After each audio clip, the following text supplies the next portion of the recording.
What if the constant tiredness, the brain fog, the afternoon crashes? What if all of that wasn't normal? What if it was just sugar? Most people have no idea how much sugar controls their day, not because they're eating candy bars for breakfast, but because sugar hides everywhere. Your morning coffee, that granola bar, the salad dressing, even bread. The average person eats about 17 teaspoons of added sugar daily without realizing it. That's not the sugar in an apple. That's the processed stuff manufacturers add to make you crave more. So what actually happens when you stop? Not reduce, not cut back. Actually stop eating added sugar for 7 days straight? Here's the truth. The first 48 hours are rough. Your body expects sugar. It's been getting it on schedule for years. When it doesn't arrive, your brain throws a tantrum. Headaches, irritability, that foggy feeling where you can't focus on anything. Some people feel anxious for no reason. Others just feel tired no matter how much they slept. This isn't weakness, it's withdrawal. Sugar triggers the same reward pathways as some addictive substances. Dopamine spikes when you eat it. When you stop, dopamine dips. Your brain basically asks, "Where's my hit?" And it gets cranky when you don't deliver. But here's what nobody tells you. This part doesn't last. Somewhere around day 3, something shifts. The headaches fade. The cravings quiet down. Not gone completely, but quieter. Your blood sugar stops spiking and crashing.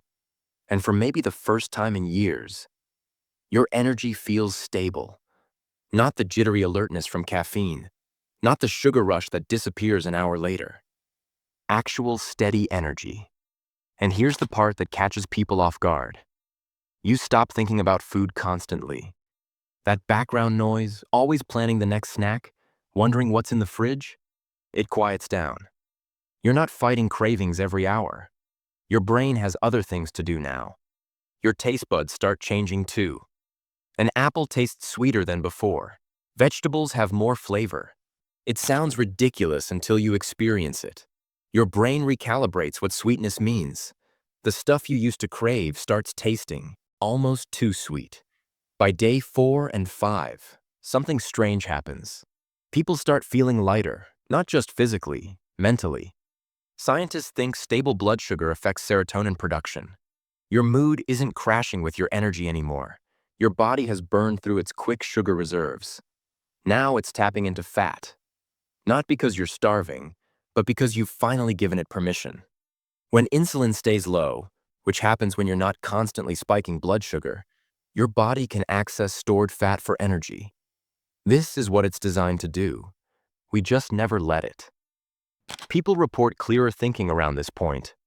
Less mental fog. Tasks feel easier. Your brain works better on steady fuel than constant sugar spikes. Sleep often improves too. Without sugar messing with your system at night, melatonin does its job. You fall asleep easier. Wake up less groggy. Days 6 and 7 feel different.